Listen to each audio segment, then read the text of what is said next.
Hello, Facebook ads people. I'm Konstantinos, and this is the Facebook ads breaking news podcast. Hello, Facebook ads people. So it's another podcast.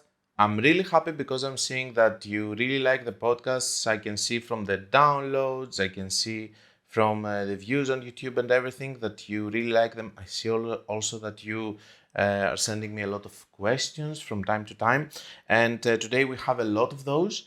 And we're going to answer all of them. What I'm trying to do most of the time, just so you know, is that I'm trying to answer all of your comments immediately when you, at least I can still keep up with YouTube and answer everything. But I'm also saying that if I feel like the subject needs more of a detailed answer, that I'm going to answer also in the podcast.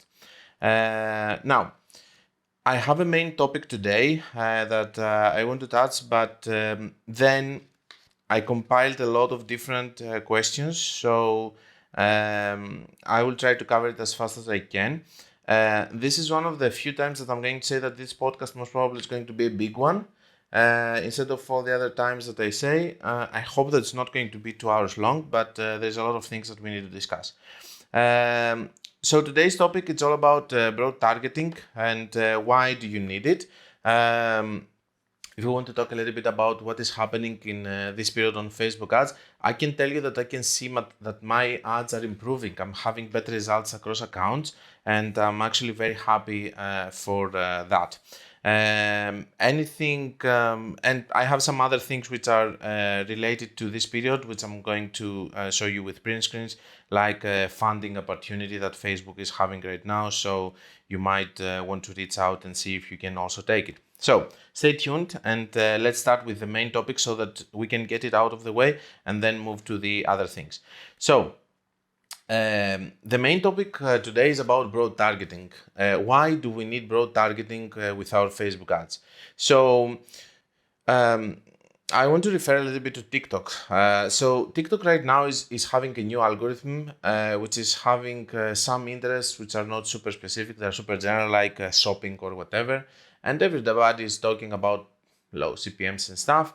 But in reality, the TikTok is having low CPMs, but it doesn't have good results because it's a new baby algorithm which doesn't understand how to focus in the potential clients. The problem the problem for TikTok, good for us on Facebook ads. By the way, if TikTok becomes better, most probably I'm going to start doing TikTok ads also, because I'm not the type of guy who's going to say that TikTok is bad. I'm the type of guy I'm also saying to all the businesses, do TikTok ads, and so that you can be ready when it's going to become a better platform. But right now, the algorithm, at least for an expert like me, doesn't worth it. Okay, maybe it worth it for beginners or whatever. But at the end of the day, I know that if I go later, I'm going to be better than the ones that they are now. First of all, because I have seen how Facebook evolved with a new algorithm, and believe me, the algorithm of TikTok, it's going on the first baby steps of the Facebook algorithm that we had back in 2008, 9 or 10. So the situation is that I know exactly what is going to happen with the algorithm there. It's just not the time to go there because it's a waste of time for me. But I will go later, most probably when the algorithm is going to become stronger and you will need more technical knowledge of understanding it. That being said, the algorithm over there is not so strong because it doesn't have enough data from the people that they have interacted with it. We will talk a little bit later about ChatGPT, but check, for example, ChatGPT.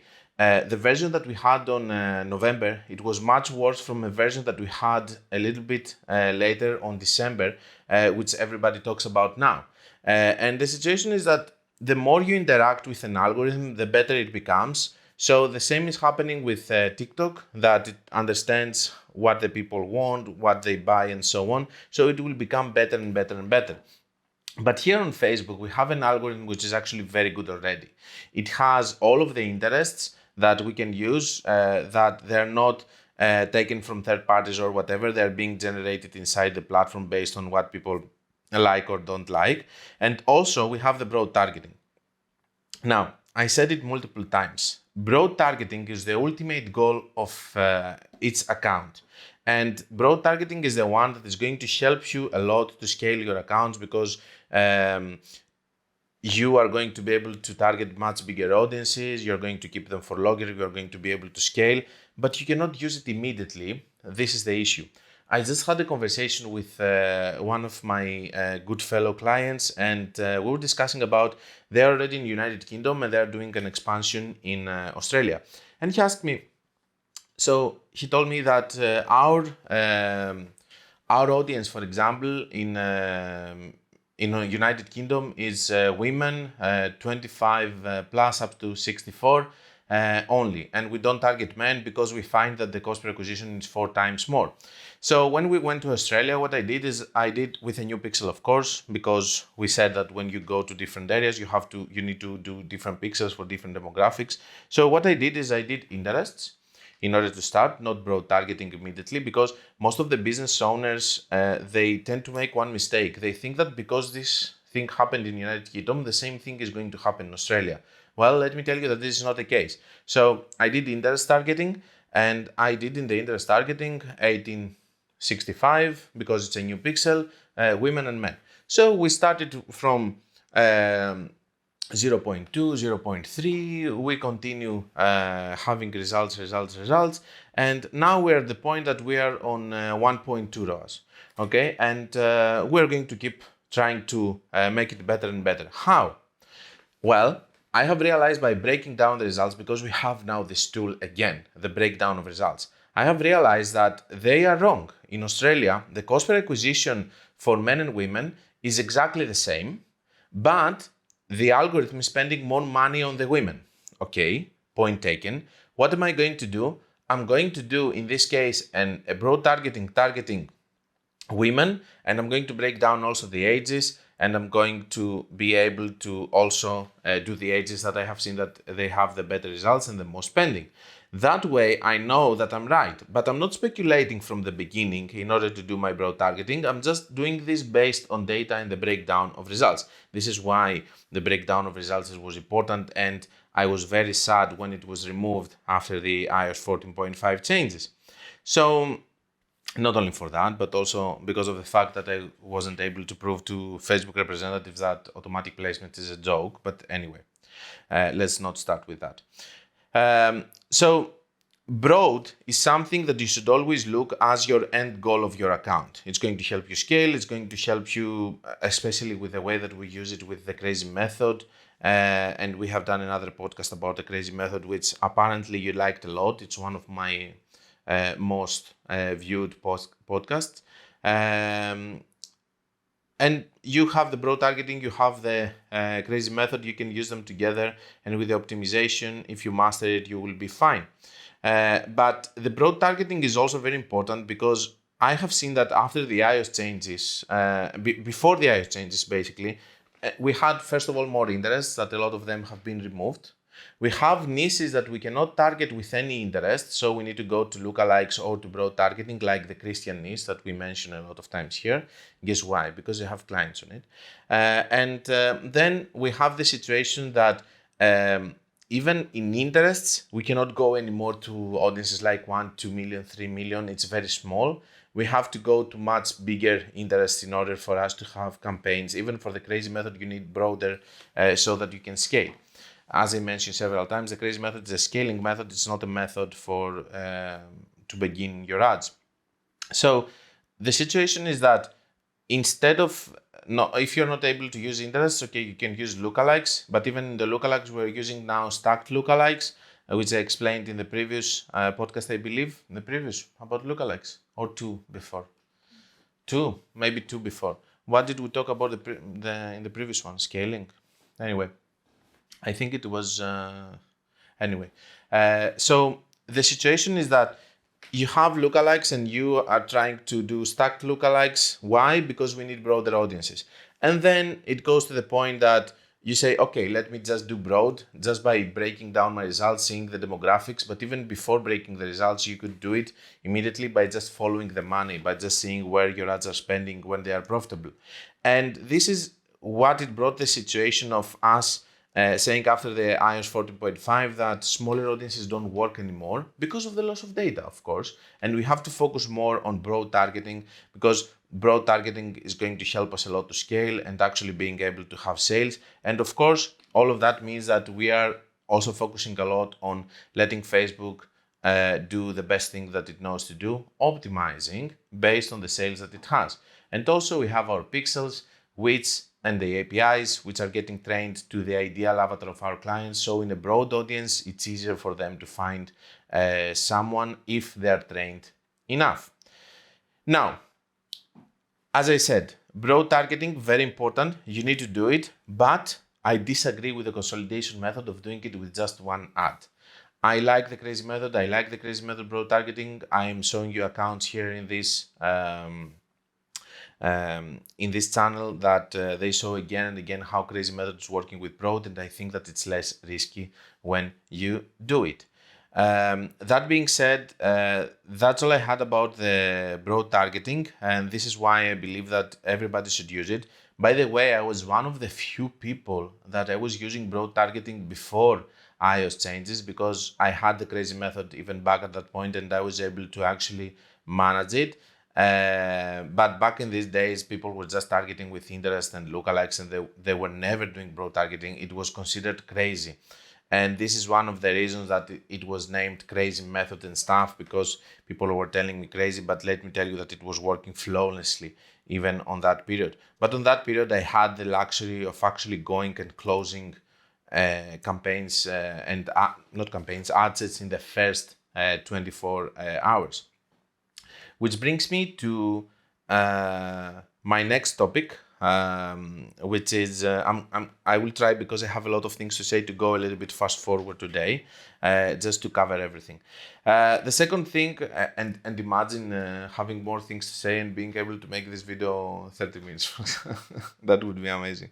Anyway, so another thing. From time to time here in the podcast, it's very good for me, because even on my videos, I can be myself, but over here I can say things and analyze things that I can explain further without giving any wrong message in the like in the videos. So I had a client which was actually working in a very small country, and I'm monitoring right now the account, and I'm seeing that this account is actually having some issues. Let me explain why. I had some, let's say, conflict with them. Not anything crazy, just discussing and disagreeing in certain things. She wanted to do an ad. If it doesn't work in one day, boom, close it immediately, do the next one, and then again and again. So I went to the account. She was listening to me for 5-6 days, and I managed to have one campaign which was having one sale here, not another day and stuff. But still, after that, the fear came to her, because it's a new account and stuff, and she forced me to close and stuff. I told her that, look, we cannot operate like this. You need to let me do my job, and we stopped working. But she told me, I want you to stay on the account. I want to discuss with you. I said, okay, no problem at all. I understand that she needs to overcome her fears also, because to be honest with you, when you enter the Facebook realm, you feel overwhelmed and you are very afraid, because it's spending, and it never stops. So what I'm realizing is that she started doing ads to her own, and she was doing ads having sale the first day, and the second day closing it. First day, second day closing it and stuff. And I started seeing that I was telling her that this is a wrong thing to do. She didn't listen. And from having 3 ROAS, for example, she dropped to 1.3. Now, in the last 5-6 days, I see that she has one open. And which this one, because it's also a new pixel and it's unstable, it has one sale the one day, the next day not sale. The next day one sale, the next day not one sale. The next day not sale, the next one not. And I'm saying, oh, okay. She understood. Facebook made her understand that, look, you cannot have sales every day. You have to look the average results. And on the average, on this campaign, even if some days it doesn't have sales, it's profitable. So my suggestion is this. When you're taking a decision to do a campaign and ads and everything, you need to support this decision. You don't just let your fear overcome and your emotions come take over and just tell you to close the campaign. Because if you're spending every day 100, this is going to pile up to a very big number without any profits. When you are doing a campaign, you need to be able to actually support your decision, and you need to leave it for 2-3 days in order to optimize it, in order to see if you can make it profitable or not.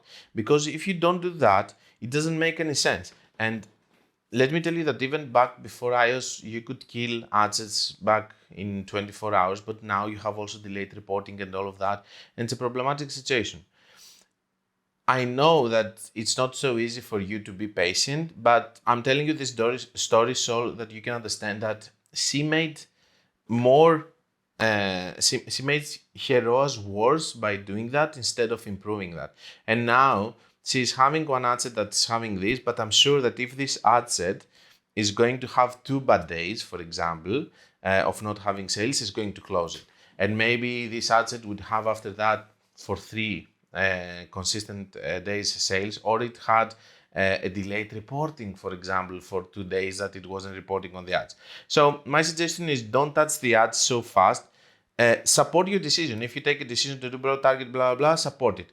The only reason for you to close it is if you see, for example, that in one of your campaigns, you're having 1 cost per unique link click and 3% click-through rate, and you do another campaign and you have $4, $3 cost per unique link click and 0.8 click-through rate, then okay, it means that you're doing something wrong with the targeting.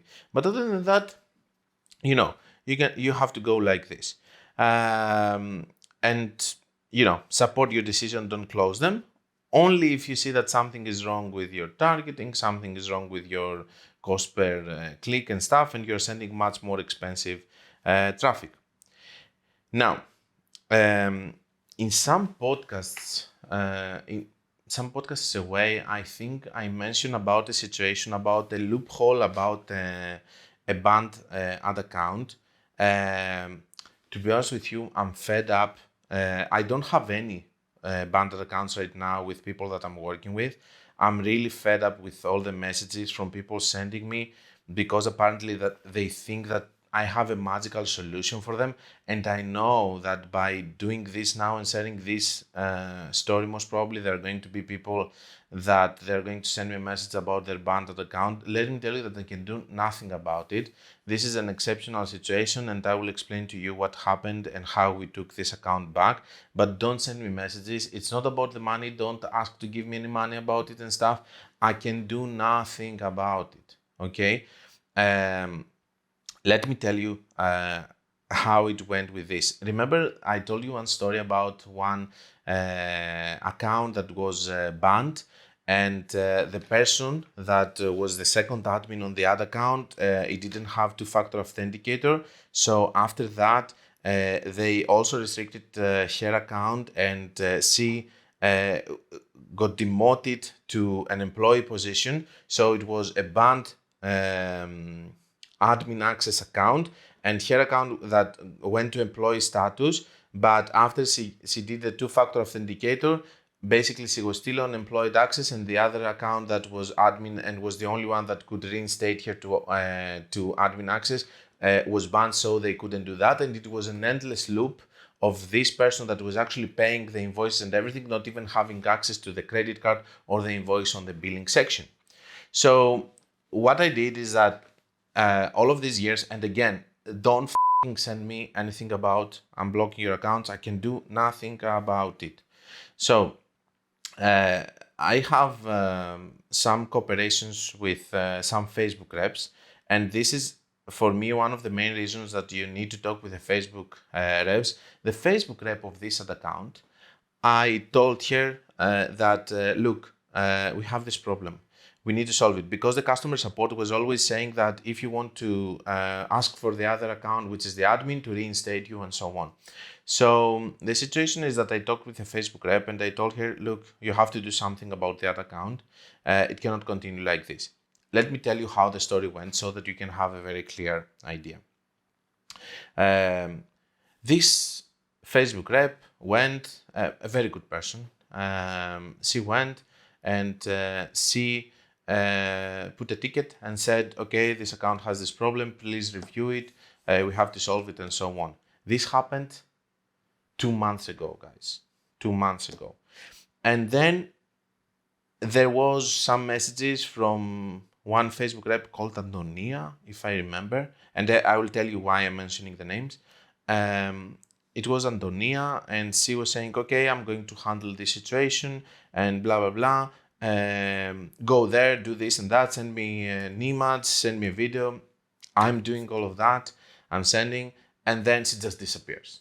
This is very frustrating.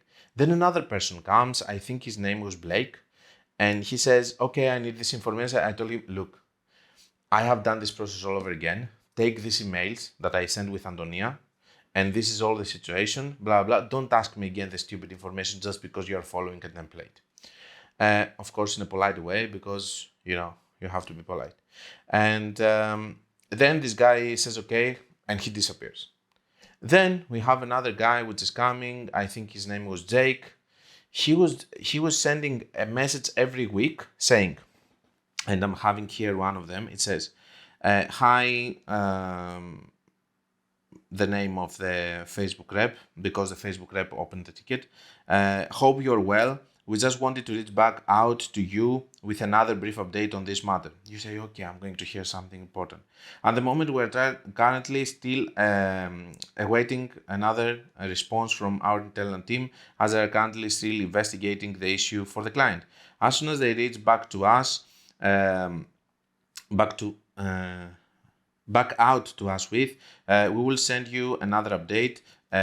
It's not that I cannot read, they're just very small letters so that I can feel everything. We realize that this is a sensitive issue for your partner and appreciate your understanding. In the meantime, if you have any further questions, please just let me know. Have a great day, kind regards.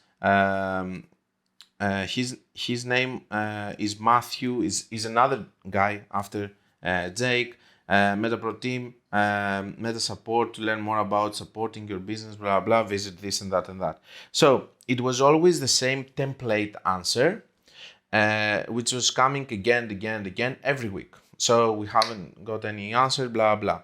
So, and I'm reaching to the point that we go and say, there are all of these people that they work in the customer support, and of course we know that Facebook actually fired a lot of people. I think I mentioned it in the previous podcast that one of the Facebook reps told me that basically Meta fired a lot of people, and guess what? Most of the people that they got fired, they were coming from the customer support department. So all of this is creating a gap. And what is it happening? It really matters, guys. So when somebody goes to their work, so when I go to my work every day, by the way, my bedroom is there and my office is here. So as soon as I wake up, I come here and I start working immediately. Why? It doesn't matter, but I really enjoy my job, and I'm not going with the way of saying, oh my God, what the am I going to see again today? So there are people, I believe, in Meta that they just go and they say, okay, it's another day. I'm going to answer all of the emails with template answers. I don't give a fuck about anyone. And I'm getting a message that says investigate this account. Okay, what does it say in the template? Okay, we really care about your account and we want to give you the best customer support, and we know how important it is for you, again and again and again, the same message and blah. So there might be a person right now on Meta which is going to send 50 or 100 or 1000 emails like this every single day without doing nothing. It's like you go every day to someone and you say good morning. Okay, this is your job, to say to someone every day good morning. So they just do this and they send templates. No initiation, not somebody caring about doing anything and stuff. And I will tell you why. Because all of the previous people before Matthew, if you are watching this video, bro, thank you very much. Because you are one of the few people that you actually cared of doing something extra from all the other people that they were just following a template. And then Matthew comes and he's doing the most normal thing in the world. He says, hi, it says, we just wanted to reach back out with you with another brief update on this matter. And he says, we have not received any further updates in the previous task, which is number blank, not going to say it. So I have gone ahead and created a new task with the number this, in order to contact our specialist once again and ask them to lift the restrictions applied to the user. As soon as they reach back to us, we will answer and we will send you another update. So, from all of these people on Meta, Matthew, this legend, came out and he said, this ticket is not being served for the past 2 months. Should we make another one? Maybe it got stuck. Maybe we can refresh it. And yes, he did it. And guess what happened after 2 days? After 2 days, I'm receiving the message. Hope you are well. Good news. We have received a response from our internal team with an update about this matter, informing us that they were able to lift restrictions applied to the USD. So fucking simple. Somebody took the initiation of opening another ticket when for 2 months all these lazy people, they were just answering with templates.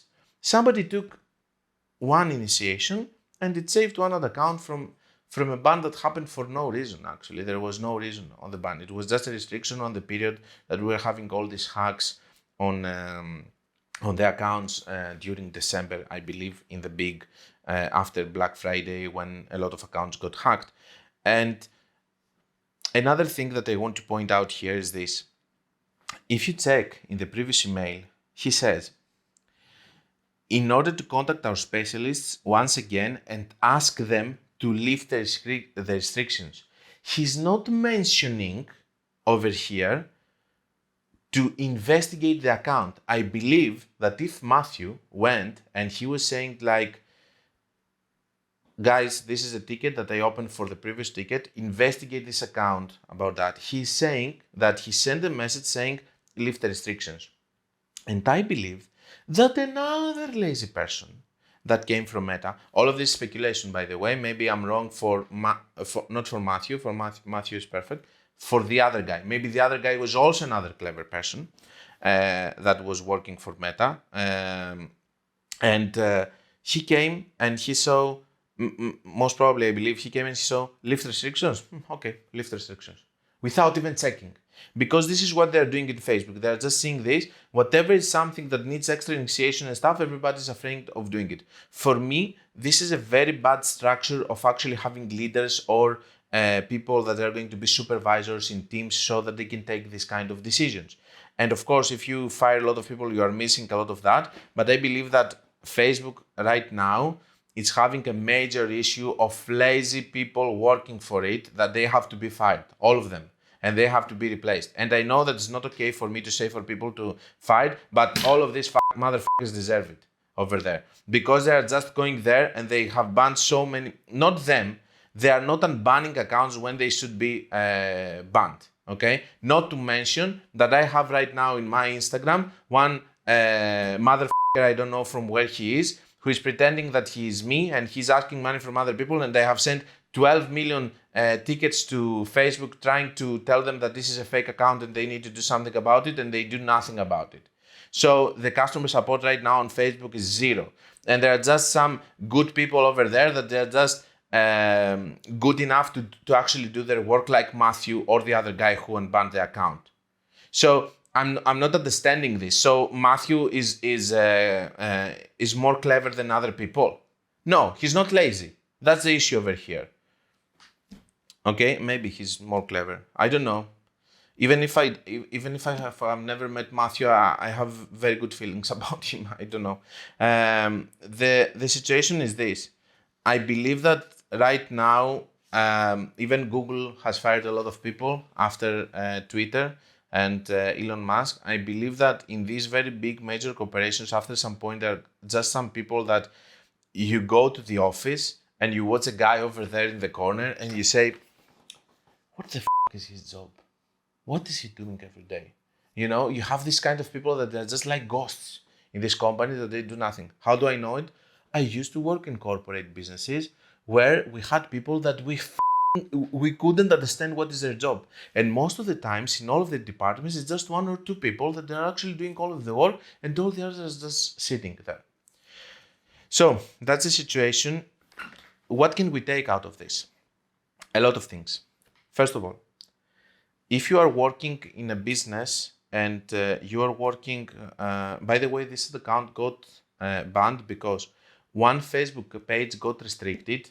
This ad account was there um, as an admin in that page. The owner of the page wasn't banned, and the person that was an admin got restricted from advertising in his personal ad account on Business Manager. So what do we learn from that? If you're a person that you're doing ads for someone else, if you're an agency, you don't go with your personal email as a personal business, as a personal profile to advertise there. You create a business and you share your partner ID. Second thing, you don't take admin access on the pages. Not anymore if you advertise for them. You just take access for doing ads. You don't need to be an admin. Third thing, you need to have a backup plan. You need to have 2, 3 ad accounts. Your wife, your mother, your girlfriend, your boyfriend, whoever. You need to be able to have multiple ad accounts and not do it now. Just create one, start adding friends and stuff so that you can have another ad account that you can work with when something happens. And last thing, it really depends on the person that is going to see your ticket. If this person wants to work that day, he f***ed his girlfriend yesterday very well and he's happy. His wife has not divorced him 3 days ago. He didn't have a car accident. He got he has a date after the work and he's happy. All of that. So it really depends on the person that's going to see your ticket. So keep trying. Keep trying. In this case, it took 2.5 months. And imagine that this is why I'm saying to everybody contacting me, contact the customer support. I can do nothing about it. And contact it again and again and again and again until you find a Matthew. And when you find a Matthew who is going to care about it, he's going to help you and you're going to take it back eventually. Because in this case, it took 2.5 months. Okay? 2.5 months of stupid emails. And guess what happened? I wasn't even excited at the end. I saw it and I said, nice. If this has happened 1 week after the ban, I would say, nice, and stuff, I would celebrate. Now, it just became such a big routine and I got tired of this subject so much that I didn't care at the end of the day. I didn't care because I found other solutions about this bad account in order to work with. Anyway, at least now the situation is solved. And the client got his account back. Now, I had a discussion with one of my friends, Panagis, and he was asking to me something. I'm very proud that my new fellow employee, Marios, actually answered. So, Panagis, Marios f***ed you up really on that. And he knows better Facebook ads than you. So what happened is that we had over here a discussion about, he was telling to me, I'm doing ads, and then I'm realizing after some point that when I'm having results with one specific ad set or whatever, that the cost per click is becoming more expensive, the CPMs are more expensive to that, and I don't really like that because my client is telling me that the traffic is more expensive and everything. And to me, the answer is very clear. To Marios, apparently the answer was very clear, but to other people that I asked, it wasn't clear. So think of it. Do you understand why this is happening? You can pause the video. I'm not going to give you more time. If you want to think of it, you can think of it, if you want to do a test to yourself, think of it and pause the video, think of it, and let's see if this is the answer. So let's go on the answer. The answer is this. Think of it like this. Is it the same to have a store in the Fifth Avenue in New York and having a store in Harlem? Which I think in Harlem is where Mike Tyson came out. Is it right? I think, yeah. Yeah, I think there was a Greek coach, Steve Giazoglu, who was saying that this is the area that Mike Tyson came out and the only thing that you know over there is fighting, So I think that, it's not the same thing to have a store in Harlem and not the same thing in having a store in Fifth Avenue, and you're going to pay more. The same thing, guys, is happening with Facebook ads. After some point, if you're optimizing for purchases, your cost per click is going to be higher, your CPM is going to be higher, just because Facebook is optimizing to better quality traffic. And in the better quality traffic that you're going to have over there, you're going to have better results. So the thing is that it's totally normal for this to happen, and this is why we don't check the cost per click after 20 days of results, for example. We check only the ROAS and the cost per purchase. It makes total sense. Now, discussing this with my friend Jonathan, who most probably is watching this podcast while he's eating his lunch. Hi, Jonathan. I hope that I'm going to convince Jonathan. Actually, I'm exposing him here so that he can come to this podcast, because when I'm doing these discussions with him, he's actually taking me one step further. So I wrote this in order to mention it in the podcast, but with discussing with him, he told me why it's not happening on retargeting, for example. Okay, why it's not happening on retargeting, Marius? Pause the No, I'm not going to pause it. I'm going to expose you. We're going to see how long it's going to take you to answer. Because it's probably has its own has already found the customer, the audience, and it's just retargeting. It's not searching for high quality ones. Okay, but if you see, most of the times when you see the retargeting, you will see that, for example, you might see that the cost per unique link click is very expensive, but the ROAS is very good. And you also see that in this case, the CPM is not higher, the CPM is lower. Why the CPM is lower on retargeting? The cost per click is more expensive, okay? And it makes sense. It's more expensive because it's less people. But why it's the CPM is actually lower? If you see all of the retargeting, if you open an account, you will see that the CPMs on retargeting, it's always lower. Because maybe the customers have already intention on buying. What does it say? Not much. Not much, huh? Okay. So for the same reason that the cost per click is expensive, for the same reason the CPM is actually lower.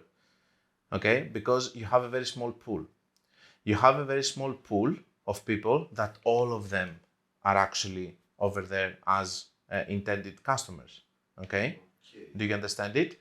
So it's not the same of finding the CPM is rising because on a very big audience of 20 million people, Facebook is trying to actually find some good leads inside there. It's more difficult when you do it with 20 million people. It's easier when you do it with 50,000 people. Okay. No, finding inside over there that. So, and of course, 50,000 people of the people that came from cold traffic. Okay, so it's easier there to find more people, so the CPM is lower. But the click is higher because it's a very small audience. Okay. Does it make sense? Yeah, okay, so if you analyze it like this, guys, you understand why the CPMs are different than the clicks. What do we want to understand from all of this discussion? We don't care about the CPM after some point. Okay, it's a good indication to see, for example, that in the last 7 days my CPMs are rising. Is it going to affect my ROAS? Okay, but at the end of the day, you can cough if you want. Now everybody knows that you're here. Anyway, so the thing is that after some point we have to look on the ROAS, guys, okay? And we cannot just expect to see the CPMs and everything. And let me tell you that CPMs is total BS when it comes to evaluating the results. And this is why if you talk with someone who is doing TikTok ads, they're going to talk to you about how low are the CPMs. And when you ask them about the ROAS, do you know what they say? It's a new platform, all this kind of stuff. So when you see people focusing on clicks, CPMs and stuff, and not focusing on ROAS and cost per purchase and stuff, most probably there are marketeers that they're trying to hide something out of you, okay? Or there are clients that they have been poisoned by watching videos that they explain it like this so that they can, tell to someone that, look, I cannot get you better ROAS, but I can get you better traffic. It doesn't matter. Facebook is also doing it with traffic campaigns, okay? Now, And by the way, if the ultimate goal is to go to better clicks and so, you can do traffic campaigns. You will have lower CPMs. It doesn't mean anything, guys, after some point. It's good to watch them on the first 2 days in order to decide if you want to keep something, if your campaign is moving to the right direction, and that's it. Now, I wanted to say something about, I was watching one, based on that, basically, it's actually a very good opportunity to cover this first. So there is it was a post, I think, on Instagram. It says, complexity your ad account will kill your results. And says, wait, who's been hearing that your ad accounts need to be complex? Every article, YouTube video, tweet, LinkedIn post from every Facebook ads guy says you need to consolidate and simplify your account. Even Facebook says that, lol. And says, so here we have the first mistake. We don't say that. We don't do that. We have very good results. And I will come in a little bit why is saying about simplifying. Second, then the guy replies and says, 98% of brands I speak with that got burnt in the past by amateurs running their ads. Total fake bullshit. Most of the campaigns that I meet, they are running simplified ads because of people like him. And let me tell you what is happening here. First of all, if you run simplified consolidated ads, which is something that Facebook is actually proposing, then you're having no option B and C. You're just saying to Facebook, give me some results or kill me. Okay, so you don't have plan B, C, D, and F. Second thing, it's very convenient for them, guys. When you're working with an agency, and I can tell you, by the way, I'm not going to expose their names and stuff because I don't want to give them clout because they're idiots. I can tell you the same thing, that I meet all the time people that they come to me and they say that they got burnt by agencies. I just received one message from one person that found me from YouTube. The message said, I got burnt by 3 agencies so far. I want to work with you. So the agencies have this structure. Why? It's very easy, guys, to have 10 employees, a lot of accounts, and tell them, in every account you will do the same thing. This structure here and there. Actually, this video is going to be aired on Friday, most probably. 2 days before, on Wednesday, right now I finished the editing with my editor. I'm going to launch one video which is going to be called my Facebook ads philosophy for 2023, where I analyze in several ad accounts all of the different methods that we use, and you can see that it's more complex. What it would be easier for me to have one structure to all of the ad accounts, just do one main ad. So I think that the structure is one ABO with 2-3 ad sets inside testing. Some even do one ABO with one ad set and several ads inside to test. Then they do another campaign, which is just a simple campaign with one ad set, consolidating and everything, or Advantage Plus. And at the end of the day, let me tell you why. Because it's very easy to have 10 employees and 20 accounts that all of them have the same structure. It doesn't matter if they are in different businesses, in different niches or whatever. This is what they want to do, because for them, they don't care about the results. They care about the volume of the accounts. They want to take more accounts. Some of them are going to stay. Some of them are going to leave. It's fine. The reason that they're doing it's because it's less work. It's less work to operate like this. But let me tell you that, okay, in some accounts it's going to work, but in some accounts it's not going to work. What are you going to do then? Are you going to still keep pushing the same idea again and again and again of consolidating? It doesn't work. What are you going to do? Nothing. You're going to blame the business and you're going to say that it's because of the business. Well, I'm showing in this previous video that I mentioned that there are different cases. For example, in one of them, I'm using consolidation. I'm using Advantage Plus because it's working better there. In another one, I'm using stacked lookalikes with crazy method because it's working better. It's all about having different strategies and being able to implement it in order to crack the code and see what is working and what doesn't. And there are going to be easy accounts and there are going to be difficult accounts. There are going to be easy accounts that they have such trained pixels and they are so focused in a specific niche market that they are going to work even with whatever you're going to do. And there are going to be different accounts with different niches or different products that they are more competitive, like makeup, for example. And over there, you need to do more efforts with more complex accounts. But yes, complex accounts can work if you know what you're doing. If you don't know what you're doing, yes, consolidation is a very safe way of going. Eventually, you will find something working. But if you want to scale, you cannot scale with consolidation. You cannot. You cannot simply scale with consolidation. It just doesn't work. And the same way that he's saying that 98%, by the way, when you see the number 8 in something, most probably this person is lying. Okay? Why not 95? Okay, why don't you make when somebody is not putting a round number, he's lying about it. It's just 98. It's just a number that he got out of his head. So, and he's saying got burned in the past by amateurs running their ads. You are the amateur here. That you are running ads like a VA. Where is your expertise? Running ads with one campaign and consolidation? Is this your expertise? Where the fuck is your optimization? Scaling the budget a little bit down, up and down? Come on, guys. So that's the situation with all of these agencies out there, because I also meet people, my friend, that they tell me that they got burned by agencies, by 2-3 agencies, and then they come to me and their account is working. I have accounts that I am showing inside my business manager. In the previous video, the ones that they have 7 ROAS and 8 ROAS, I believe, that I saw. 7 and 6 ROAS. And these accounts were spending, if you see in the previous months, 30K with an agency, and they couldn't scale them. Why? Because they were doing one ad. How are they going to scale? Okay, it was spending 1K per day. How are you going to do more? Anyway, it really annoys me when there are people that they pretend that they are experts, but they don't have enough ad accounts to prove it. Okay, and to be honest with you, I see rarely YouTube channels showing ad accounts. Everybody's about theory. They talk about theory. You should consolidate and stuff. Show us one ad account. Show us. How did you do it? How did you scale? I'm showing the crazy method and stuff, and I'm showing you that I scaled like this. Show to us one ad account that you scaled with consolidation, and tell us, I was doing nothing, I was just scratching my balls, and every day I was increasing by $100 or $200, and eventually I managed to spend $150K.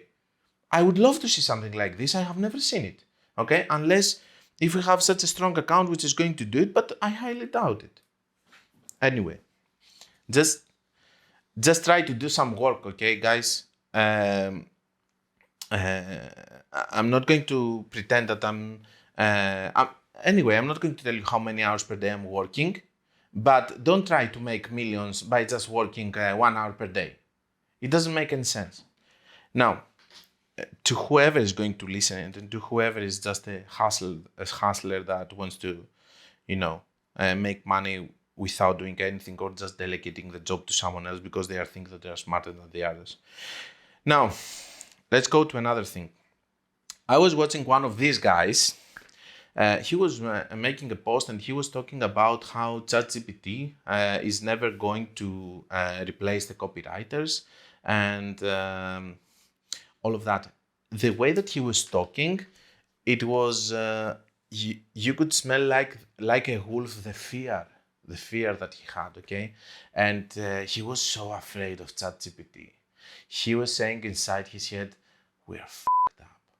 What the are we going to do now? We have ChatGPT, we're not going to work anymore. And he was trying to say that ChatGPT is not good enough and you need the copywriters and everything. Yeah, but do you know what is going to happen with the AI? And I don't want to be a boomer over here. Yesterday, by the way, I learned that I'm called a millennial based on my age, but I really like the boomers more. So what would a boomer say? That these are bad things and they are going to replace the humans and stuff. What I would say is that these are things that we need to embrace, because right now, from what I see, is that, first of all, coding from real coders is going to go away.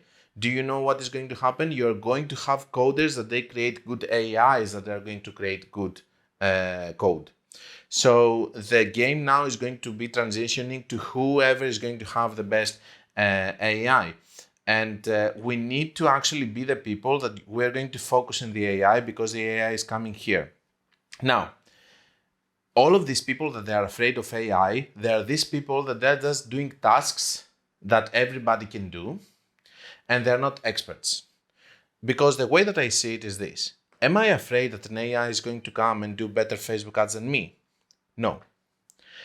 There are people, though, that are going to say that AIs are going to replace us and so on. What I'm saying is that I'm going to learn this AI so good that I'm going to use it in order to do Facebook ads better because I have the technical knowledge and I'm not afraid. I'm very sure of myself and my skills. But all of these other people that are just doing consolidated methods like the previous guy, just being VAs and doing nothing just because they know how to go around in the ads manager and how to navigate, they're going to lose their job, of course, because they're offering nothing else that the AI is not going to do. Who is going to have their job? People like me, I would like to believe, that they're going to understand the AI in a level, or they're going to work with it in order to make better Facebook ads, and they would not be afraid of it, and they're going to be experts. Another thing, we have Google right now, which is staying behind on the AI. I'm feeling like Bing, in the next 5 years, with the new AI system that they have, most probably they're going to become better than Google if Google doesn't catch up. And yes, it's a massive organization which is going to, which is actually having a lot of resources in order to catch up and everything, or they can buy any startup, this kind of stuff, and they might catch up. But if they don't, they're going to stay behind. And now, if 5% of people is using Bing, I don't know what's the percentage actually, maybe there are going to be many, many more after this new AI thing that they are having there. So that's my think about the AIs and what is going to happen. And when you see people that they just say that this is bad and it's not going to replace people, these are the people that they are afraid. Of course, it's going to replace a lot of people, but it's going to replace the lazy people, not like Matthew from Facebook. It's going to replace all the other motherfuckers that they're just sending templates. Okay, so all of these people are going to lose their job, and all of the people that they're just having jobs on Fiverr doing things that other people can do, they just don't know how. It's going to replace them. It's not going to replace experts. It's not going to replace people who understand in a deeper level whatever they are doing. Is it graphic? Is it copywriting? Is it Facebook ads? Whatever. So what do we need to do? Embrace the AI, learn how to use it in our advantage, and come here with a perspective of actually having the technical knowledge to not be better than the AI, but use it in the best possible way, because it's going to happen anyway. So stop this drama about it's not going to replace, or it's going to be better. No, it's not going to be better. It's a machine. So learn to use it. Now, one last thing that I want to say is, for example, there are going to be phases that we're going to, AI is going to need our help, like the ChatGPT became better in just 1 month of having data. If you cannot understand why it's free, this is why it's free, because it's interacting with people and it's taking data. And the previous version, 1 month later, it became so good and everybody learned about it because it's like you're having an actual interaction. And imagine that this is just a language AI, okay? It doesn't have its own thinking. It's just analyzing patterns and stuff. It's not like you're talking with any central AI which is having intelligence. Imagine how amazed you would be after that. And it's also limited, by the way. In several cases, if you, I don't know if I should mention this, but I will. I told you to write an article about, just to test it, okay, not because I believe it, on how good Hitler is and why he started the Second World War, and they told me that this is racist, and it didn't do it. So it's also limited in several aspects. I was just testing the same way that I was testing writing an article about. It did these 2 articles about Ukraine war and Russia, and I said write one article about saying why Russia had to do it and take the side of Russia, take the side of Ukraine in the other one, and you could see how easily you can manipulate it in the different blogs by just reading something, because it was looking super, and you can form your opinion about it, which is what really makes sense. And I understand that the AIs were here before, so most of the time, since in several elections and stuff, there are AI articles that are being written, and they form a public opinion about something. And the other thing that we need to know is that most of the times, whatever we see now, it has been in the public sector much earlier. So there are a lot of people that they had this kind of tools and AIs, and they have even better now that we're going to learn much later, because as of now, it's for free.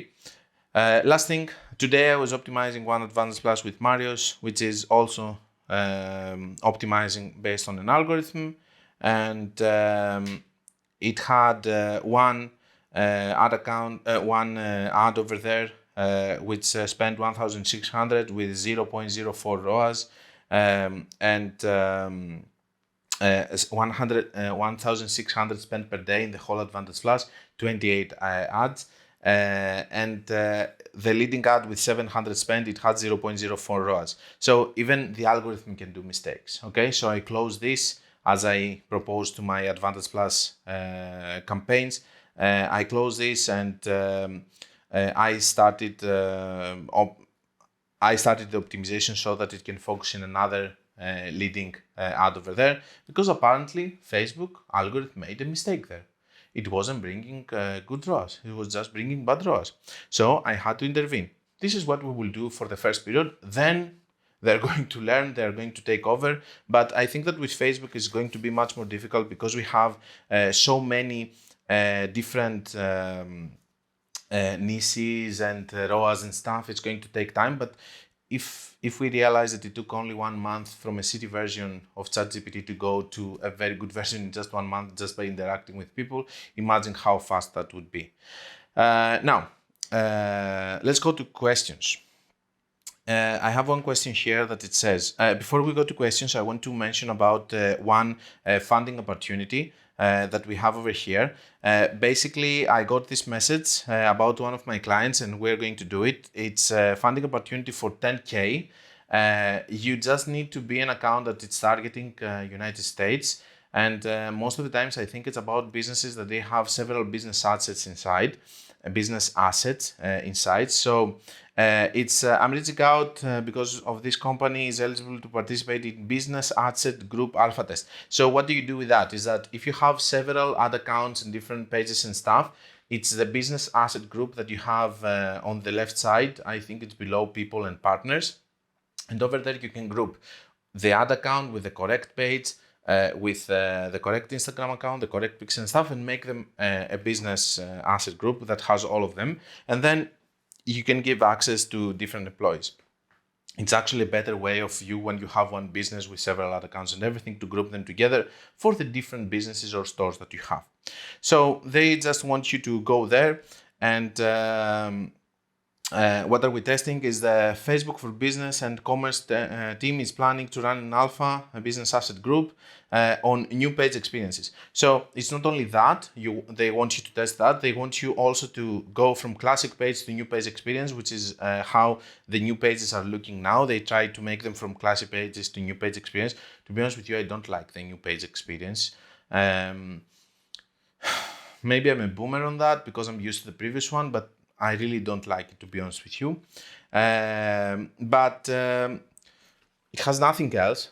This is all I know. Just ask your Facebook representatives if you have one. That's the only way to go through it. And tell them that, hey, I have seen that there is... I'm also going to put a print screen over here of the message so that you can show them how it looks. Maybe they will find it like this. But for sure, I told you that in this channel, whenever I see a funding opportunity, it's 100% funded. It's going to be for some limited people. So go and ask. Maybe some of your Facebook reps are good enough to take you in. And the other thing that I want to say is that they ask you not to do ads. They just want, after some point that you run it, to give them a feedback about it. This is what I understood so far. I haven't discussed with the Facebook rep. We just told them that, yes, we will take your money, which is not their money, actually. They just give you credit. But anyway, just something that you should investigate with your Facebook rep. Let's go to question. How much time do we have now? 1 hour. Whoa, It's going to be 2 hours long. Okay, so it says, you've mentioned if you try to sell a Mac for $10 and you have 50% growth margin, which is a $5 profit, you can't use Facebook ads anymore, and I agree. Good. But what do you think is the lowest cost per purchase for US e-commerce and can still be profitable? Do you have to be at least on 25 profit per purchase or higher? What is the average? So I must say this. It doesn't go with the money necessarily. It goes with profit margin as a percentage. One safe percentage is 60%, something that I have seen with several companies. The lower you operate with your profit margin, the higher your average order value it should be. 60% is very safe when you sell one product.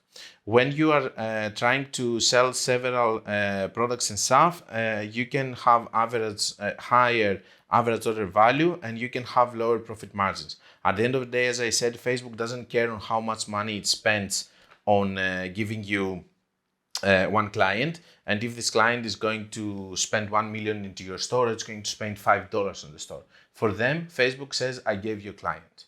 Okay, so that's it. I answered that. Let's go to the next one. Thank you for the great video. Thank you. It inspired me to try it out. However, I was looking for an option to bulk upload multiple videos. The Meta website says you can add up to 50 images or videos at one time. However, I need help finding this option.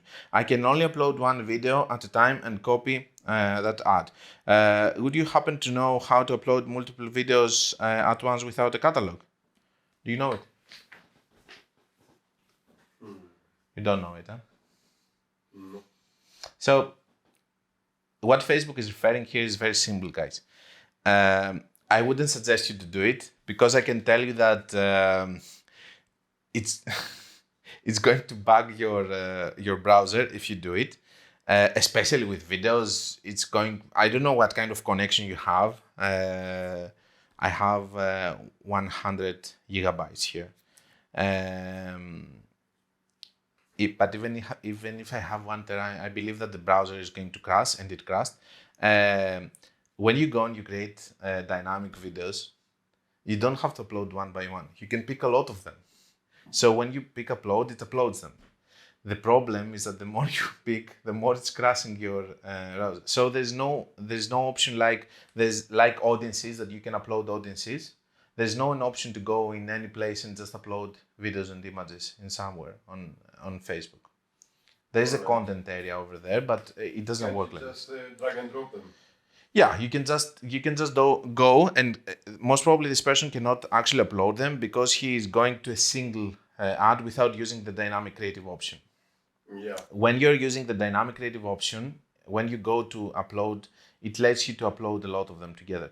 The same happens with the carousel. By the way, I found this by mistake. I don't know when it went live, because I'm sure about 6 months ago, you could not upload a lot of things together in just a dynamic ad. So yes, you can do it. If you do it, be ready for your thing to crash. So another thing that I want to tell you is this. I have actually calculated, because I'm doing a lot of ads, so I'm trying to find the most efficient way. I have actually calculated with 10 videos, uploading them like this. And because I have the same videos to upload on United States and on United Kingdom account, I said, okay, I'm going to do this test. So I did dynamic ads, 10 videos, and I upload them all together in the dynamic ad. And then I upload them one by one. And I took the timer. Okay? I took the timer, and I could tell you that it was 1 hour faster to do them one by one. Because the other one, it was blocking all of them. It's like when you go and you upload on your Google Drive a massive, let's say one massive video of 1 giga, and then you upload next to it one which is 200 megabytes. It's going to go much slower instead of uploading just the 200 megabytes. Because from my understanding, Facebook is not doing video 1, all of effort there. Video 2, video 3. It's giving all of the resources of what you're uploading time to all of the videos at the same time, which is f***ing up the process. And one of this video is going to be smaller, one is going to be bigger, and so on in terms of gigabytes, and it's not going to upload properly. If Facebook is going to make a process that's going to say all of resources to one video, then to the next, then to the next, then to the next, then to the next, then it's going to upload properly. But right now, I feel like it's giving, especially if you do it with 50, I guess it's going to be like the era of 2000 that we were uploading things on Windows XP, and you would see more than 1 year, for example. Okay, things like that.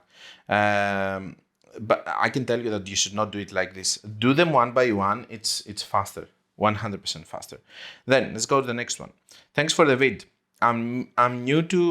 Thank you for watching. I'm new to Facebook ads, so I'm wondering that what if I create an engagement campaign to boost one of my posts and then use the post ID which has a lot of likes, comments, and share in with my ads. Most probably this is coming from the video that I was doing about the post IDs and how it can help you scale. Or do I have to follow your methods in your video, get my winning post and use it in my campaigns? Is it the only way to obtain the post ID which worked well? Thanks. So what you're proposing here is defeating the whole purpose. What is the idea over here? To have not wrong engagement, to have some boosted engagement just so that we can have likes and everything, or to have actual engagement from actual people. So the concept and the idea is this. You should not do an engagement ad just to get some engagement, because let me tell you that most of the times people are not watching the likes. With engagement, you're going to get likes, maybe a stupid comment or whatever. Most of the times in post IDs, people are watching the comments. And when the comments are coming from purchases and so on, then you can see actual comments there that they're helping you to pass the level of credibility and for more people to buy. So no, I would use only post IDs that are coming from conversion ads, and I wouldn't try to boost them with engagement, because it's like you're trying to cut corners over here and go fast way. It really reminds me of the way of running ads 5 years ago, that we were having video ads and we were running ads only in Pakistan and India to boost it and have a lot of views, and then we were retargeting people with 95% video view, but there was nobody there to convert actually. Super outdated method that it never worked. I don't know why people actually were proposing it, but most of them were dropshippers. So yeah, so don't do an engagement ads, just do conversion ads and then use those. Now let's go to the next one. Interesting story at the beginning. How drastic the performance difference between a new pixel and a warm-up pixel? Do you have a benchmark in terms of spend of conversions? What do you use to determine if a pixel is warmed up or not? So there are a lot of times the discussion about the trained pixels and how they are not trending. The trained pixels are actually the main thing about trained pixels is the stability, guys. So a lot of discussions about it. I have it also in my course, that when you have one item store, it can be 200, 300 sales that are going to be enough for a pixel. When you're having a store which is having just one niche, maybe 1,000 sales across all of your products. When you have one store which is going to be, I don't know, several niches and several products, maybe you need 10,000 sales in order for you across all of the products and across all of the niches in order to be trained. But over there we talk about a pixel that it could sell anything. And of course it can become better and better after that point. The situation is this. When you're starting with a new ad account, you are seeing what I was talking about earlier, which is all about having a pixel, which is having a result one day, the next day no, the next day yes, the next day no, and you're having this instability. You start realizing after some point, not only ROAS wise, but also in terms of results, that your pixel is more stable. Your pixel is getting better results, but it's getting also more stable results. Your campaigns are not dying super fast. You can maintain them for a longer period and so on and so on. This is how you understand if a pixel is trained or not. And then you start testing also things like lookalikes. You start testing lookalikes and you see that the lookalikes are working. While when you started, they didn't work. Then you start doing broad targeting and you see that it's working.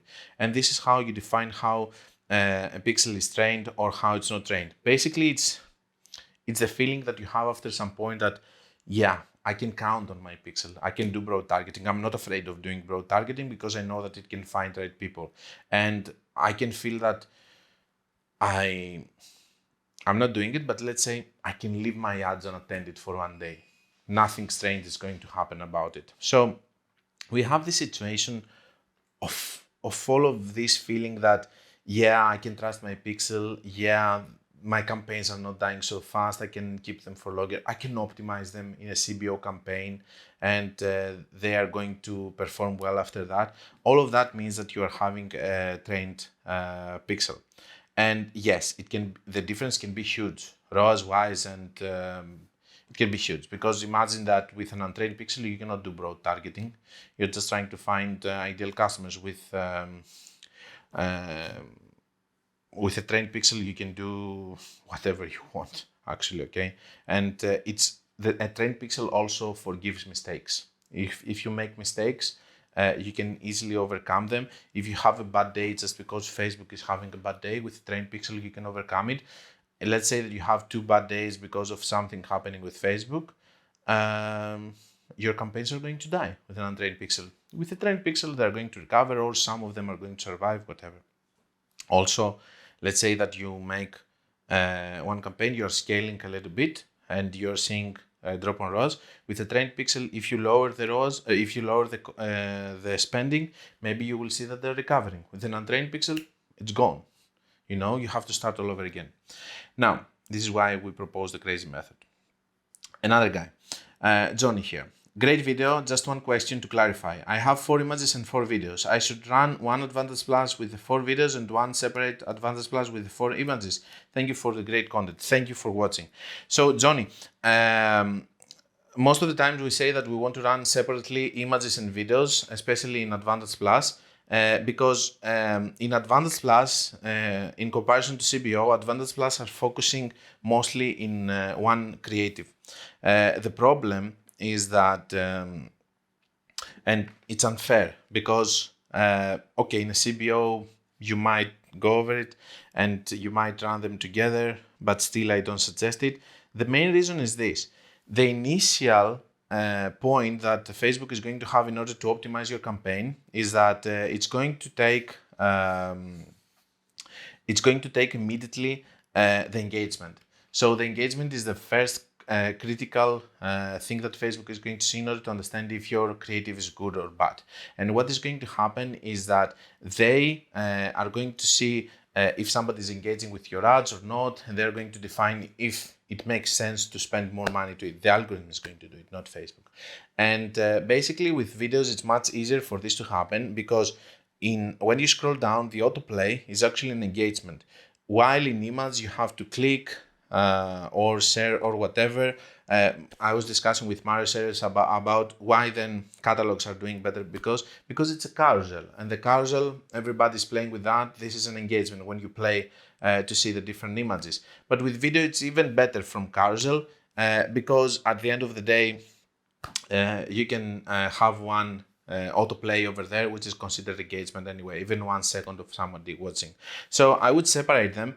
Not for any other reason, just to give them a fair chance. Because to my eyes, if you put an image with a video together in an ad, it's like you put me to run with Usain Bolt and you expect me to win. It's not going to happen unless if Usain Bolt has a very tragic accident during the race and I manage to pass and go. This is the same thing that it can happen with an image. In order to overcome a video, something crazy has to happen. Okay, I don't know, maybe a bolt, a lightning bolt hitting Bolt so that he can stop running and I can win him. Anyway, so let's go to the next one. I think this is a message that I got on Instagram. It says, I'm experiencing an issue with my Facebook and I'm concerned that the account gets banned, I lose my pixel data. How would you suggest on backing this up? Watching while doing okay, so this one, it was about a person that talked to me and he had an issue with his Facebook page score. So the situation here is that if you have a bad Facebook page score, you cannot do much because he was afraid of getting banned and everything. What I proposed to him is that you need to have a second business, that you have another ad account. You need to share the pixel that you have in this business with another one. You need to have several Facebook pages that you're going to run ads from, and not from one Facebook page. If you see that the score is bad, just change the Facebook page. So, because if you get banned, you're going to lose also your pixel. And let me tell you that these bans that are happening because of page score, you're not getting back your account for sure, because you're considered threat for the community. So the page score is being dictated after Facebook is doing a survey and it's asking for people if they're happy or whatever. If they answer no, most of the times the problem is the shipping time, just so you know, and he was also a drop shipper. You can increase on the page quality score the time of shipping, so that Facebook is going to ask the question later, and maybe the people have received their product and you won't have any issue with that. Because basically Facebook is asking, are you happy? If somebody hasn't received their product, they will say no. Okay, so your quality score is dropping, and you need to take care of that. So for me, most important thing is, if you have a strong pixel, do another business, your mother, your father, whoever, your girlfriend, and share the pixel with this new there. Do several pages, do several Facebook pages, and also there try to advertise from other pages if you see that the page score is dropping on one. And don't try to just recover it, just try to go on another page until it recovers on the other one. The last thing is, of course, try to have a legit business and legit business times and everything, so that you won't go to that. Last thing that I have never seen on my own, but I know that there are people that are doing it, is that they are people that you're paying and they can increase your page score. I don't suggest this kind of stuff, because there are a lot of scammers that they can take advantage of you. But I can tell you that I have 1 or 2 legit people that they told me that they have done it and it worked for them, because there are apparently people with a lot of accounts that they can do a lot of reviews and they can improve it. In my opinion, if something is happening and you are on 2.9 score, for example, try with another page until you increase it, because I have seen pages dropping super fast after that point. Also, I think that on this, even if Facebook doesn't say it, you are penalized. You are having lower quality traffic, and this might cause less quality traffic on your ads, which means less conversions. Next one. Can we use a pixel that has data from US and UK and Canada and use it in Europe or another country? I mean, can we do lookalikes in Europe if the pixel has data from Big Four, Canada, US, UK, for example?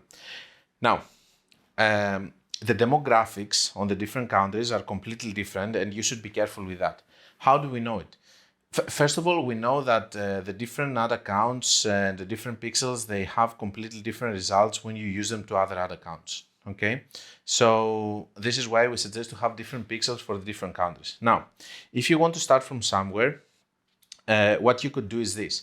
You could take this pixel that has this data and use the high society lookalike method. You can do a worldwide lookalike from the data that you have from the pixel, and go on the ad set level and target with the country that you want in order to see if it's going to work. If you go immediately from the pixel and you create an audience, the rule here and what Facebook says is this, that in order for you to create a lookalike in a specific country, you need to have at least 100 events from the event that you want. For example, if you want to have a purchase lookalike audience, you need to have at least 100 sales. If you want to do it on Belgium, for example, to have 100 sales from Belgium in order to create a lookalike for Belgium from a pixel that is working on Canada or whatever. So most probably you won't be able to do that. Another workaround that you can do it, but maybe even if you do it, the potential it is going to be very small, is to create a worldwide lookalike from the pixel that you have, do your ad set, and inside there target the country that you want, like Belgium and stuff, and try to test it. In other words, just using a pixel that has zero data from Belgium or France, and just because it has data on Canada, you cannot do it, because at least you couldn't do it. I don't know if it changed in the last month, but you couldn't do it because it was asking for 100 events from this specific country if you wanted to do it there. Next one. I launched our first campaign yesterday. I got an email from Meta saying approved, and it shows active in Ads Manager. But it's been 24 hours and 0 impressions, 0 spend. Something wrong, or this is normal? It's not normal. Um, Basically, guys, the reason that I'm putting this comment is this. I cannot smell my fingers and understand what is happening. It could be 1 million reasons. After discussing with this person, I realized that she was using cost caps. And this is why it wasn't spending. But most of the times people are coming and they are saying it's not spending and stuff. I know that most probably that they have done something wrong. And the other time it was a guy that he was targeting a wrong country. But I cannot come just say, are you targeting a wrong country? Are you doing this and that? I cannot come and just focus in 1 million different reasons that you can, or 1 different million mistakes that you could make. If you're running, first of all, you're a beginner. Why are you running cost caps? There are people that are doing ads for 5 years and they have never touched cost caps. Okay, so relax, relax a bit. Secondly, I'm seeing also messages from people sending me, and they say that there's a new regulation in EU. There's a guy from Croatia, I think, in my group, and he says that he's not having spent and stuff. I'm sure that this is not the case because I'm running ads in other EU countries and there is no issue. Most probably he's doing a mistakes in his ads. Is he using cost cap? Is he using a wrong country? Is he using 1 day attribution and it cannot have sales? Does he have limits? I cannot imagine what else.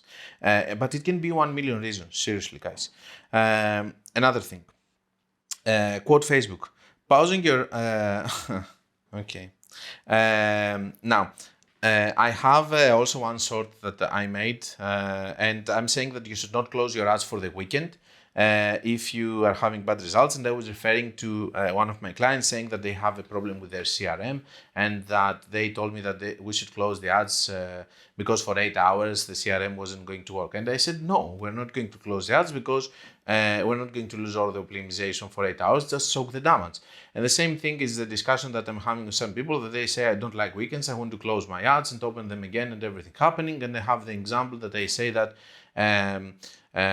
you cannot do that because it's the same situation as you say that I'm married and I just want to take a divorce for 2 days, go to the Caribbean with some girl and come back and everything is going to be fine. No, it's not going to be like this because you have optimized ads and you should not leave them. So long story short, you should not close your ads. And this guy is saying, quote Facebook. So he's bringing Facebook to actually tell me that you are wrong.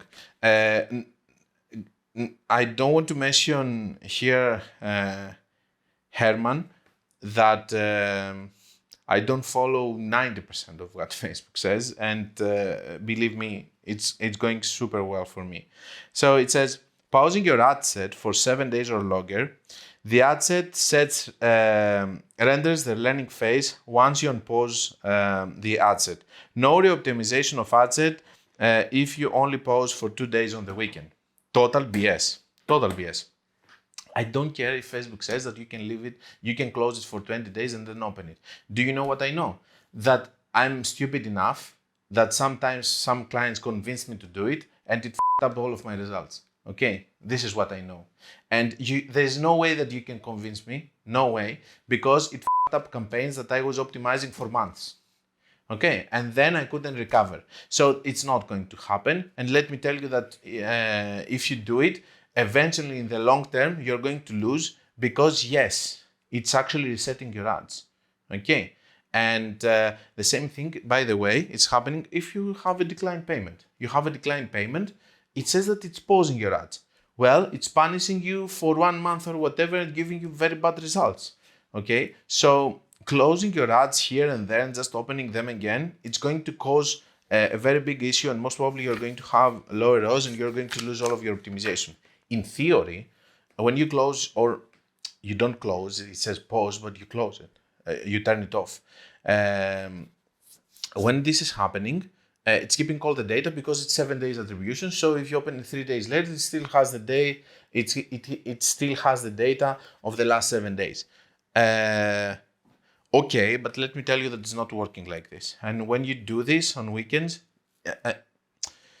maybe if all of your weekends are bad, and of course I'm talking about big budgets. Okay, if you do it with small budgets, you can even close and open them all the time. It doesn't matter if you spend 50 or 100 per day, you can still be successful like this.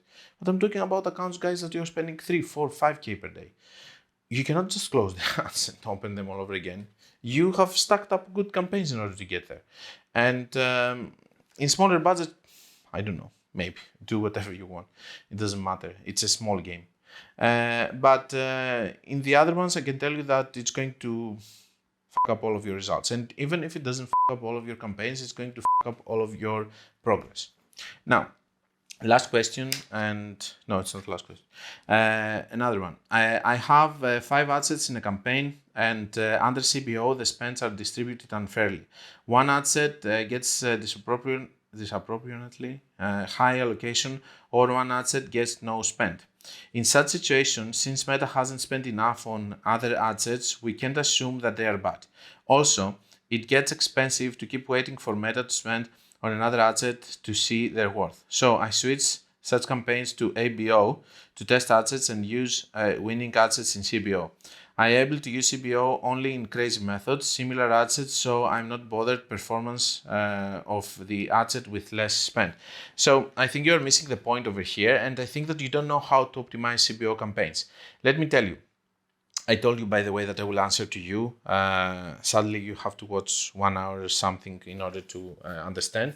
But let me tell you how this is working. When you are having a CBO campaign, you don't care if some of your ad sets are not going to be tested enough, because you're doing enough so that you can have substitutes. You care about the results. So it's like a war. Some are going to die even for no reason. Okay? So don't be afraid of that, of your testing of the ad sets if you test them enough. Be afraid if you have tested all of your creatives. This is why we're using with CBOs dynamic creative ads, because we know that across different targetings, we're going to test all of our creatives efficiently with dynamic creative ads. And this is the situation that I like to say that you are overanalyzing something that you shouldn't, because we are using so many ad sets, even in the crazy method or in normal campaigns. If you see, we're using a little bit more ad sets in order for us to be able to remove what it doesn't work. So don't care about the ones that they are not having any spend. Care about the ones that they get a spend and see if they are profitable enough so that you can continue. Because if in a CBO you have 6-8 ad sets and Facebook is actually focusing on those, you don't care about the other ones that they are not spending. You care about CBO is doing their work. If it's focusing on those and they are getting sales, then it's fine. Let it be. And optimize this campaign based on the fact that the spend is going to where it should be going. And you have the dynamic creative ads, so you can test efficiently all of your creatives without worrying about if they are going to be, tested properly. But in a CBO campaign, don't care so much about the one that is not spending, because Facebook is not, it doesn't like to spend on it. Care about the ones that they're spending. See if they're actually the ones that you're getting the ROAS that you want, and keep them. And after that point, you can start closing even ones that they're spending and they're not getting good results, so that you can liberate budget for the others. But if you see that all of them are not spending a lot of money, then lower the amount of ad sets that you are doing, because most probably you are putting too many ad sets for the budget of the CBO that you have, and this is taking a slower process, which doesn't make any sense. I hope that you understand what I said about it. If you don't, send me a message or do another comment in this so that we can analyze it further. Now, one strange thing that they have seen, and then we go to Freelancer Diaries and we close the video. How much time? 1 hour, 20 minutes. Okay, we will go to 30 minutes. Okay. I think that I went super fast after some point, so it's good. Now, at least it's not going to be 2 hours, Alexis. So one strange thing that I have seen is that a lot of times when I start with new ad accounts, they have some limitations. By the way, I rarely take new ad accounts, but they don't have any social proof. So if you have a new ad account and you don't have any social proof or spend and stuff, most of the times I'm not working with these accounts because I have limited time and I'm working only with bigger accounts. But I'm putting all of this content for all of you so that you can reach to that point and then we can work together. The situation is that it's the first time, guys, that I have seen another account starting with 100 spending and then having over here a limitation after some days. So it was spending 100 initially. I said, nice. This other account started without any limit. And then I see it says, the business that owns this other account, blah, blah, blah, can only spend 50 a day across all campaigns. So the limitation came after we started running ads for 2-3 days, which is one thing that I have never seen before. So I thought that it was funny to actually mention it. Freelancer Diaries. Let's go to this one. And yeah, that's the end. So Facebook ads e-commerce dropshipping store. I don't remember this one, but I see that it's a dropshipping, so most probably it's going to be funny. I run a social media marketing agency. Okay, we have a hustler over here, social media marketing agency. He has 0 job post. By the way, the quality of Upwork right now, it's very bad. They have this bidding system which makes everything even more expensive. So I'm just going there just to laugh with things. I run a social media marketing agency and I'm looking for a media buyers to run ads for a potential client that I just finished speaking with. Thank God, this person is actually talked to someone, got a client, and then he's trying to find a freelancer. Most of the other people, they're just wasting the time of the freelancers trying to find a freelancer, but they have never done any lead sourcing. Here's where she is at. She herself is a Facebook ads expert and works as a freelancer.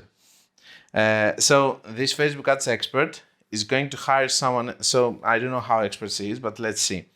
She gets great results for her clients, but can't seem to get results for her own website. Originally, she just wanted someone to look over what she's doing and give her feedback.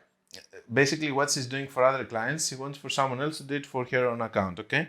But now she's willing to hand off the responsibility of managing the ad account. She has 1,500 ads spent for the month of October and she's ready and willing to hire. Here's what I need.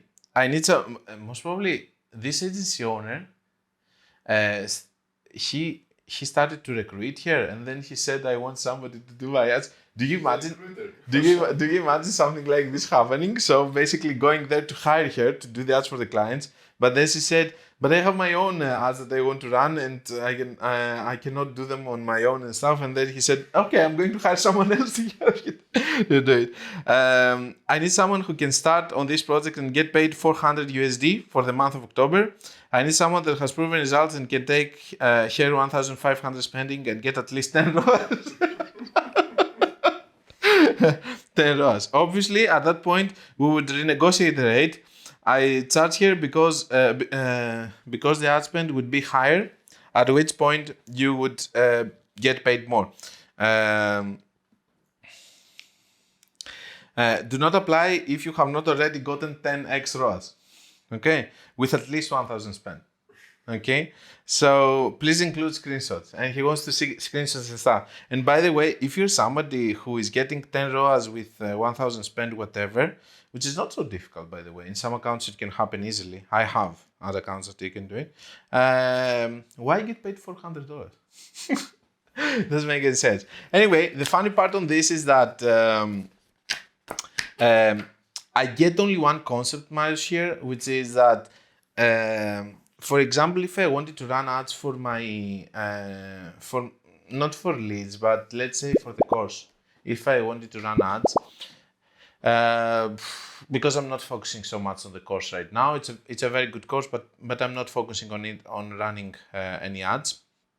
I would love if Jonathan was going to do the ads over there instead of me, just because it's bringing out this. This anxiety that you have spending your own money. You're not so subjective when you're spending your own money. So I can get it from this perspective. I just wouldn't post in this post if it was job. I would be embarrassed to say that I'm a Facebook ad expert, that I'm getting great results for others and not for myself. It would be the worst thing. It's like this guy. There's a guy in Greece, by the way, Marius, that he's talking about how to date girls, because now apparently the new thing in Greece is how you can date girls and stuff. And Panagis told me that this guy, in order to find one girlfriend, he goes and he talks to 20 of them and says, okay, after 20, one of them is going to do something. But he's teaching to other people how to be confident and go to talk to girls and stuff. So if you cannot do it for yourself, how are you going to show it to others, it says. On the other hand, there is another saying, which is saying, if you fail at it, teach it. Okay? But thank God, guys, in this channel, we have so many other accounts that we are showing, which is actually proving that we are not failing at it. I guess that's all. We covered everything. Check the video that is coming, that came out 2 days ago. It has all of my philosophy for 2023. Longer podcast. I think that I will have to start picking just some questions. Not all of them. Not all of them. It's some of them. But I think that I need to make a much better decision about the questions. But I feel that all of these questions were good, so we had to answer them. And I also promised it to the people on the comments. And that's all, guys. Let's not keep the podcast for more. From all I know, I have a consulting call that I'm late 26 minutes already. So I will see you in the next podcast. Bye.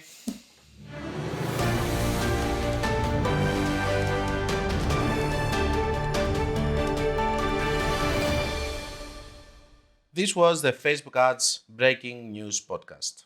Like it or not, it is what it is.